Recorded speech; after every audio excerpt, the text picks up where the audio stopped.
Hello and welcome to this episode of The Print Unscripted. We have with us Union Minister of Food Processing and Industry Chirag Paswan, who is also the president of Lok Janshakti Party, Vilas. Welcome to The Print, Mr. Paswan. Thank you. Well, to begin with, let's talk about Pahalgam a bit.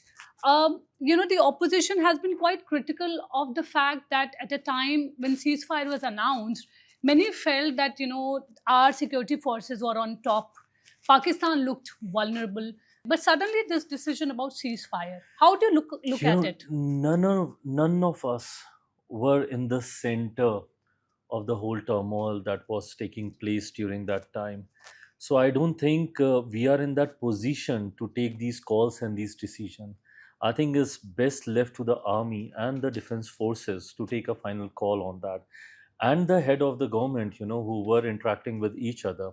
I'm sure, definitely, because my belief is, my confidence is with my prime minister, and I know that the decision taken by the prime minister and the armed forces will be and has to be only and only on the basis of the betterment of the nation and the countries. Globally also, any war definitely hampers a global growth. So I think keeping all the parameters, keeping them in mind, the decision has been taken. To politicize this by the opposition, I don't think that this is the time, or rather, these things should ever be politicized. Well, after this incident, the first rally of PM took place in Rajasthan, where he said that Sindoor boils in my vein, and in a way the country has seen when the vermilion turns into gunpowder, what happens. How do you look at his remark? Obviously in terms of what has happened in Pahalgam and what the action of the Indian government has been. I think I can't thank enough the Indian army and the willpower of my prime minister to take such a strong step and such a brave decision. Not only we took the revenge, the name Operation Sindoor itself justified the emotional connect. Of course, we all know the kind of terrorist attack that was such a cowardly attack that was made in Pahalgam, and after that, the kind of revenge that was taken through Operation Sindoor. I think it justifies the sentiment of those who have lost their loved ones, and I think that is what has been the priority of the government and of the nation as well. The Sandur operation, in a way, boosts NDA's prospects in Bihar. Do you think it will have an impact as far as Bihar elections are Not at concerned? all. Not at all. We can't even think of connecting the two. I mean, they are poles apart. I mean, this is something which was an attack on the country. You can't relate it, or you can't boil it down and connect it with the election in one of the states in the country. Nothing. It's got nothing to do with it. But then definitely, yes, it shows the willpower of the leadership which is leading our country today. We have seen attacks happening previously also in our country. During UPA we have seen this. When the terrorists could even manage to enter the financial hub of our country. And still nothing was done. But now today we have a strong leadership, who knows how to give it back, and definitely that increases the belief of our citizen in our prime minister. But then, yes, connecting the two, that we'll have a positive impact of this in the Bihar election. I think my state's got a lot of agendas of its own, which will be dominating as we come closer to the elections. You had disapproved the remarks by MP Minister Vijay Shah. We saw, your statement, but at the same time, BJP has still not sacked him. So how do you look at, how BJP has responded to this entire controversy? I think every parties have they have their own style of working. Hmm. I said this very categorically, and I'll repeat: had he been a party person from my party, he would have been sacked for a lifetime. But as an ally, I can just give my comments and remarks on this. Eventually, it's for them to take a final call. But having said it all, I think the matter is sub judice, and I think they are also waiting for a decision to come by the honorable court.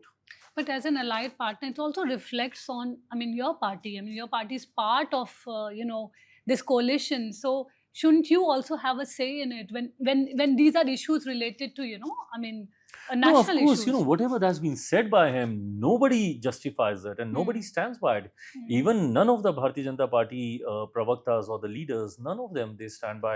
And Hmm. everybody says, and it is shameful. I mean, whatever that's been said by him, God only knows how can anyone even think of correlating such things. I mean, you have to be really off your mind to think of something like this and to articulate it as well. But having said it all, I know my limitations, Hmm. and I really respect that, because eventually I also head a party, so I know it's the internal matter of the party, whatever call they want to take on him. But then I have my limitations. Having said it, I think I've spoken enough, Hmm. and I have made my stand very clear that had he been in my party, this would have been my call. Why I also asked about this is because, when these incidents, let's say, when because BJP or the government has not taken any action on them, we saw what happened at the Ashoka University professor. For his comments also, he was arrested. So what I'm trying to say is that when these things go unchecked, it also leads to such incidents. Well, I don't know whether the two relates or not, but then we really need to understand that freedom of speech, I mean, we really need to know the boundaries. Hmm. And I think it comes with an individual responsibility to have this check and balance on what you say, what you speak, what do Hmm. you think, most importantly, because that's what you articulate as well. So I think it's your responsibility to have this check and balance. And yes, I think many a times the right, the freedoms to speech itself gets violated. Hmm. Well, in the all-party delegation from your party, you've sent a young face, Shambhavi. Was there a particular thinking behind sending such a young face? Were you consulted over this, or was it all done by the No, so government? I mean, this is an absolutely, and why I want to make this very clear, because Congress is making a lot of hue and cry over this, that we wanted to send this one, and they Shashi asked for Tharoor. this name and that name, and they have sent this one and not that one. A lot of Rona Dona has been Hmm. done on this. I don't know why, because this is an out and out, absolutely, it's a direct prerogative of the government, of the speaker, whom they want to select and they want to send. Most of the time, as a member of parliament, I was sent in various as a part of various delegations, where that time my party's national president and my father, Adani Ramlas Paswanji, was not consulted. They most of the time handpick, whom they think that will be able to represent. We are not representing the party there, we are representing our country. We need to understand this. We are going there as one unit. We are not going as as a government or as opposition or as leaders of various other party. No, we are going as one unit. We are going there as Indians. So there's no point of highlighting that this one is from this party or that one is from this party. We all are the member of parliament. We have a Hmm. huge responsibility, and with the thought of nation first, we are representing our country there. That's it. Hmm. Well, one statement of yours that has created a lot of buzz is that you're ready to contest Bihar elections if the party wants. What exactly is it? Are you ready to contest the elections? So, okay, let me repeat this and let me clarify when I say if party wants, because most of the time when I say this, that yes, I'm ready to contest the election if the party asks for it. When I say this, the counter question comes: you are the party, you are the only one who has to take the call in your party. Agreed. But when I say that the party needs to take this call, what I really mean is that the party needs to analyze, they need to evaluate, they need to exercise on this, that whether my contesting a state election is of any help to the party or to the alliance or not. If they come back with a feedback after their survey and after their the whole analyzation, if they come back to me and if they say that yes, if you contest the election, our strike rate will improve. Because it happens, Hmm. when the leader of the party, himself or herself, comes and takes active participation in any election, so that really boosts the morale of the party workers, and it helps winning election. So if the feedback comes to me after the survey, that yes, by me contesting the election in my state for Vidhan Sabha, it helps my party, because I'm very concerned for the strike rate of my party, because in Lok Sabha I had 100% strike rate. I would want to have a very good strike rate in Vidhan Sabha. I mean, 100% in Vidhan Sabha, nothing like it, but a good strike rate is what I'm looking at. But also, if it helps my alliance, if it helps my ally partners. So definitely, I would love to contest Bihar Vidhan Sabha election 2025. But when we talk to your party leader, they all obviously say that it will definitely, help the party if you contest the I'm elections. yet to call a parliamentary board meeting, so this has not come officially to me yet. But if that's how it comes, then you'll see me contesting the election soon. Right. What about the meeting with Tejasvi? That those pictures went viral. He's my younger brother, and we always have that. You know me, I always have that affection for him and the whole family. For me, Lalu ji is like my father. Rabdi ji is my mother. I've always said this categorically on record, but then that's only and only on a personal level. When it comes to professional level, we are poles apart. We have major ideological differences between us. So yes, but then whenever we meet, that's how we meet. We shake hand, we hug each other. He always asks about my mother. I'll always make sure that I ask about Lalu sir and Rabri ma'am and stuff. And that was it. There's not much to read between the lines. But those ideological differences were there with Nitish Kumar also. Yes, of course. And there was a reason, because there was a complete, in isolation at that time, when I was in that alliance. So me and my party was completely isolated. We were not the part of any decision making. We were not the part of any policy making. We were not the part of, designing the whole Vidhan Sabha elections, roadmap and stuff. So we were not involved in any working within the alliance, and that was making me very claustrophobic. I was actually getting very suffocated in that alliance, because there was no communication taking place, and is the reason why I decided to opt out. It's better to be out of the alliance if you are not feeling comfortable, rather than being within the alliance and then doing no good to the alliance. So that was the decision taken then. But then today I get that space to communicate, to articulate my thoughts, to communicate my concerns, my problems, my issues, my concerns, everything. So I've been given that platform now, and is the reason why we don't have, not that I don't have any issue these days, but then I have a platform within the alliance to talk about it. That time, because I was not having any communication, so the only medium was media, so I used to talk through media because there was no other scope of communication. But today, if I have any issue, any problem, is the reason why I meet my chief minister also on a regular basis. And since you have spoken about my pictures with Tejasvi, those pictures were also making rounds on social media. Yeah. So how are things with Nitish Kumar ji? Very good now. Very good. Extremely good. And I think we are working like hand in glove, and I get the space to speak about myself and about my party. And he's been extremely kind and humble to address to all my concerns and issues. So if NDA wins the Bihar Assembly elections, will he be the Nitish Kumar CM? ji will be the chief minister. And not you? Where do I come in picture? Tell me. No, your party wants you to contest. You said you'll take a call. Of course, everybody every party wants their leader to be at the highest post. I always wanted my father to be the prime minister of the country. I mean, that's how you look at your leader, right? So if they're doing it, I do respect their thought process. But having said that, there's no vacancy right now. But what about, as far as politics is concerned, would you want to stay at the center as your father did, cabinet minister, or would you want to focus on Bihar? So unlike him, yes, I mean, I am more interested in state politics. My father was very clear, and he always wanted to be at the central level. And he did so much for my state and his constituency being here. But then for me, the reason to come into politics was Bihar and Biharis. I've been Bihar born in, first. Bihar first, Bihari first is my vision document. I've been born and brought up in Delhi. I've worked in Mumbai, so I have seen it very closely that how Biharis, they are treated in other parts of the country and in other countries of the globe.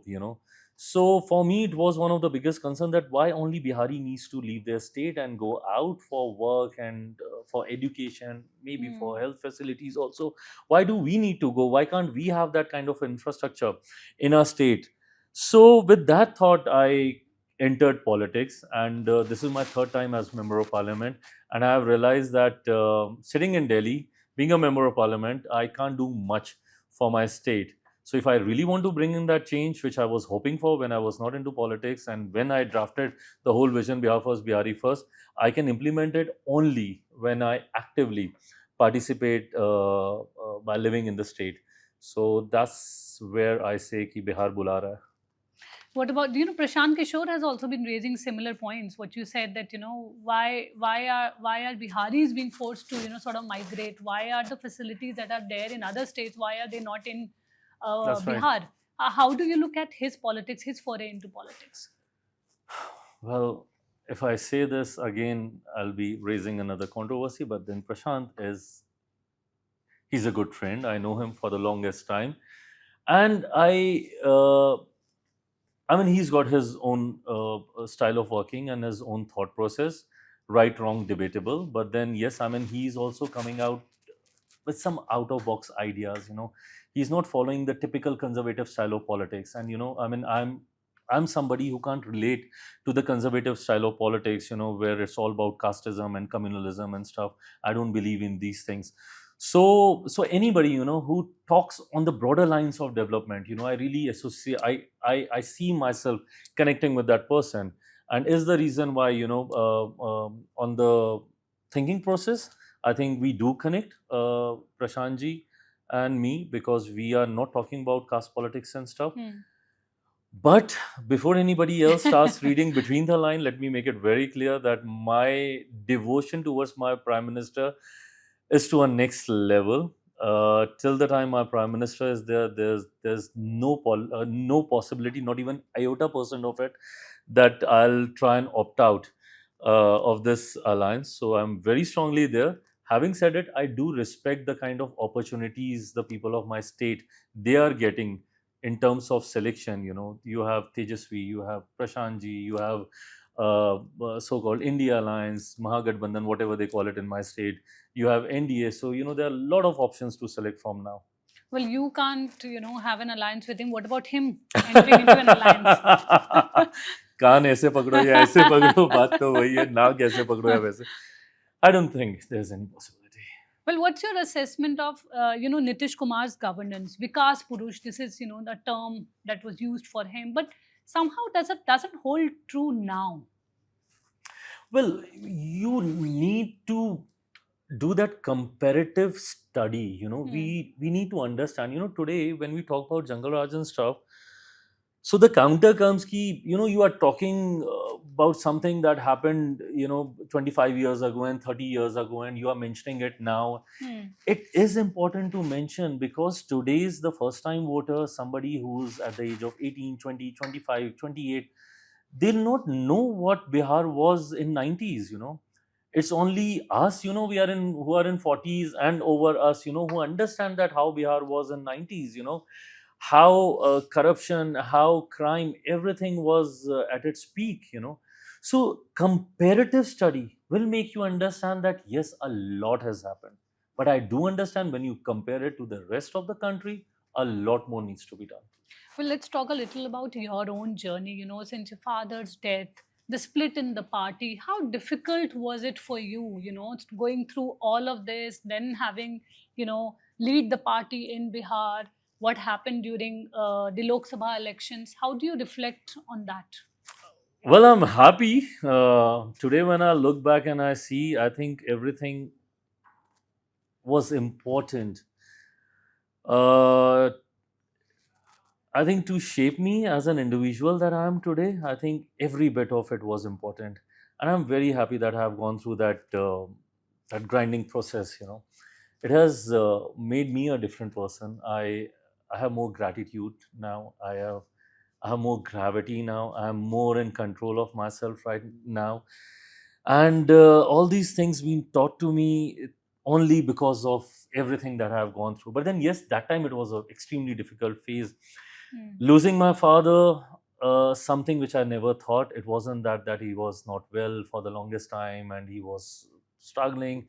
No, he was fit and fine. We just took him to the hospital for a regular checkup, and he never came back. I mean, those images still haunts me, because when he was leaving the house, he kept a file on the bed, and I have a little OCD with cleanliness, so most of the time I just keep keeping things here and there and stuff. So he knew I might remove his file, so he told me very categorically that don't remove this, just let it be here, I'll come back and I'll finish it. So I didn't touch that file, and next thing I know that Papa never came back. And when his body was to come home, and I was making arrangements for that, and I saw that file, and the file was exactly like that. Even the pen, the cap of the pen was also open, and because I didn't touch it, only because I thought that he'll be coming in a day or two at the max. But he never came back. So definitely, yes, emotionally, personally, for me, my family, that was an extremely difficult time. More because immediately after that, one after the other, something or the other was hitting. There was a split in the party, eventually calling a split in the family also. And I was thrown out of a house where I was living for past 34 years. I don't have any other memory of any other house. All my childhood memories belongs to that house. I didn't even get a final chance to look at that house before leaving, because I was thrown within 3 hours. So yes, one after the other, there were a lot of things that has happened. But then I had only two options at that time. Either I could be a crybaby and sit and think that why it happened to me, I have never done any wrong to anybody, or be a fighter and to fight the situation and bounce back. And I think I chose the latter one, and here I am. But do you think the government could have been a little more empathetic? Arey Baba, I can't have expectations from anybody else, because my own family didn't stand by me. Had my own, had they been there with me, I mean, no power. There's nothing uh, that could have taken my party away from me or called in for a split in the family. Only if my own family members, my own blood relation, if they would have stood by me. So I mean, when they were not there with me, how can I point, how can I raise fingers on others that why didn't you support me? Baba, my own uncle, my own younger brother, who was like a kid brother to me, they were not there for me. But in hindsight, do you think you could have done some things differently? No. No, I think I meditate a lot. So these questions, they come a lot of time to my mind. Is the reason why I'm so clear with the answer the minute you ask me, because I do sit and analyze, and I look back, and when I flip pages. So I do really think that, did I do this wrong? Could I done it any other way? But I know I did everything possible. I tried my best to keep a party that was built by my father, to keep that party intact. My father was known for keeping the family together. I mean, could I have done anything else to keep the family together? I tried every bit. I was not well. I had candula in hand. I was running 104 fever. I had typhoid. Still, I stood out of that house, and you all have seen those visuals. I was standing out of a house where I practically played all through my life, because it was like my second home. As we Biharis, we don't call chacha chacha, machli papa, machli mummy, chote papa, choti mummy. So it was my parents' house, and I was not allowed to enter that house for over an hour. And I was standing there in that condition. So I know I tried. My mother tried every bit that she could, and but then this is how it was to happen. But anyways, no regrets. That's what life is. Well, I was talking about Bihar and Nitish Kumar. When your party split, there was this impression that your MLAs were taken away by, JDU. How So do there you was see that? this wasn't an impression. This is how it happened, and not MLAs. I just had one MLA, Hmm. because in 2020 election Bihar Vidhan Sabha, my party didn't perform very well as we expected. It was not up to the mark, so we just managed to win one seat. That was Matihani seat, and my that time MLA eventually left the party and joined Janata Dal United. But then I have no regrets, because I do understand that my party position that time wasn't very good. And when you are weak, so everybody wants to leave you that time. I'll not look at this angle that JDU or chief minister, wanted to take him away. He himself wanted to leave the party, because he was not seeing any scope for his growth in this party, because that time everybody had this impression that Chirag Paswan is finished, my party is finished, we are at zero, there's no scope of me reviving back. But then today, here I am, and You then bounced back. bounce back, and they all want to come back now. I can't question anybody else, when my own they were not there with me. I can't blame Janata Dal United to call that split in my party, because had my own blood, if they would have stood by me, there was no power under the sky who could have called in for a split in the party, and eventually calling in a split in the family. But I was betrayed by my own family people, and is the reason why the unfortunate scenario took place. You're talking about Pashupati Parish. My uncle. But what has it taught you? Oh, a lot. I told you, it has made me more humble. I don't react immediately now. It has given me a lot of gravity. During bad times, during difficult times, I don't get into depression now. It doesn't make me sad anymore, because I always see that silver lining. I see that light at the end of the tunnel during those difficult times, and during good times, it doesn't spoil me, because I know this is also temporary. Today I'm sitting in this office, I have 5 members of parliament, and I'm looking forward to a good election result in Bihar, but I know all this is temporary.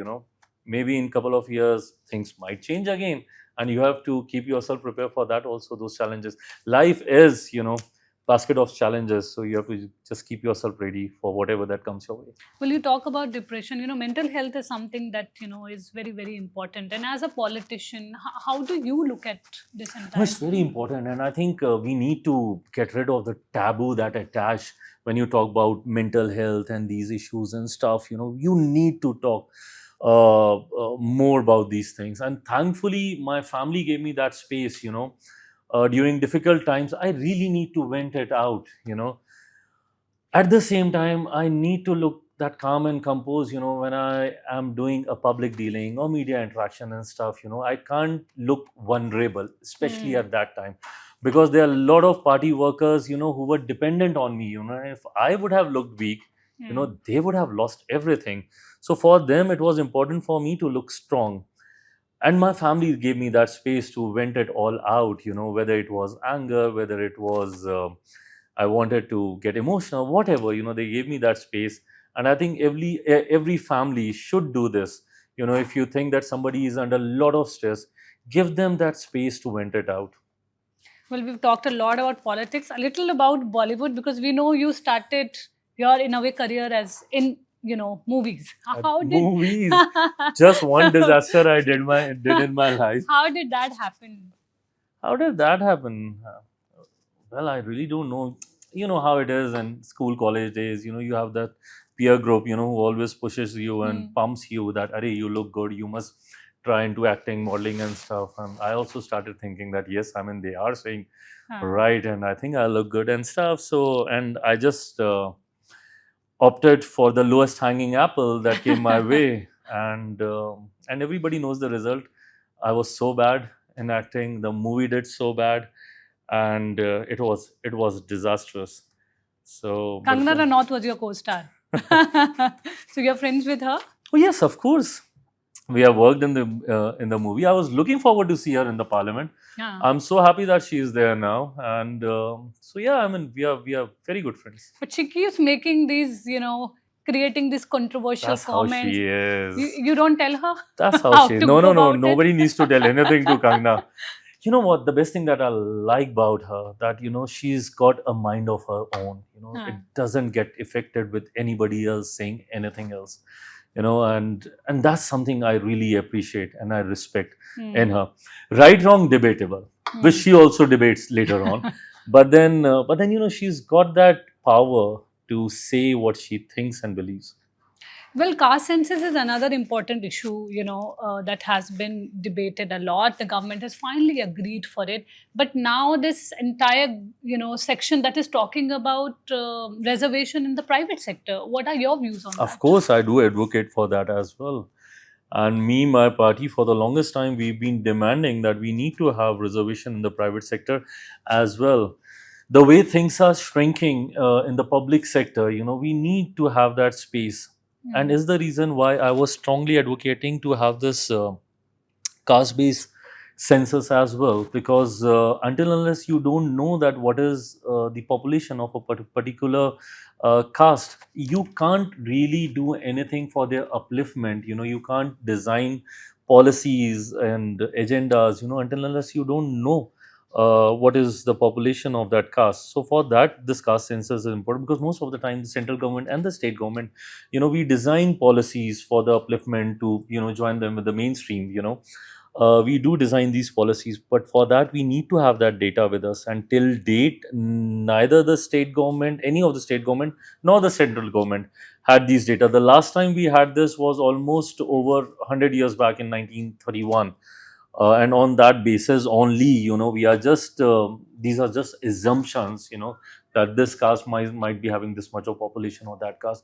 So you need to have the government must have these data, uh, to make sure that there is an inclusion. When we talk about inclusive politics, to make sure that you need to have these data with you. But when you talk about reservation in the private sector, there's a section which also talks about what about meritocracy? People are working hard, but at the same time, they are being left out because, there are others who are being given reservation. I don't understand, when you talk about reservation, I mean, outrightly you reject the talent in them. I don't understand why. Why this comes with a preconceived notion that if you are there because of reservation, you are not talented enough. I also contest from a reserve seat only. So am I not talented enough to head a ministry like this, which is so important? So I think these are all preconceived notions, which suit a lot of leaders and political parties for their political narration and narrative. But the fact is that today also we do see examples, where a Dalit is not allowed to ride a horse, or to take his barat sitting on a horse. There's a Dalit family which has not been allowed to enter a mandir only on the basis of their caste. So these discrimination on the basis of the caste still sadly do exist in our society, and that will fade away only and only when that representation of every section of the society is there in every sector of the society. Well, one last question. What are the expansion plans of your party, and where do you see yourself and your party in 10 years? Well, in 10 years, I see me and my party at a very, very, very strong position, not only at the central level, but also in various states. My father always dreamt of making this party a national party, and I'm trying my best to take my party to that level. I'm very happy that today, not only we have a strong presence in Bihar, I also have my MLAs, two of my MLAs in Nagaland. We have managed to penetrate in the northeastern states also, and also in Jharkhand, we have our MLA there. So we are present in these Vidhan Sabhas in various states in Nagaland, Jharkhand, and of course in Bihar we are there as 5 member of parliament. I'm looking forward to Bihar elections, to make a strong presence in Bihar Vidhan Sabha also. Then I'm looking forward to Uttar Pradesh elections, UP elections in 27. I'm looking forward to Punjab elections in the same year. So yes, party is in an expansion mode, and I'm trying my best at the organizational level. Also, we are working very hard, and I think eventually, we are seeing the results also.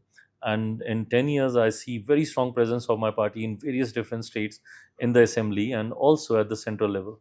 Well, thank you so much for giving us your time. This Thank is you. Neelam Pandey reporting for The Print.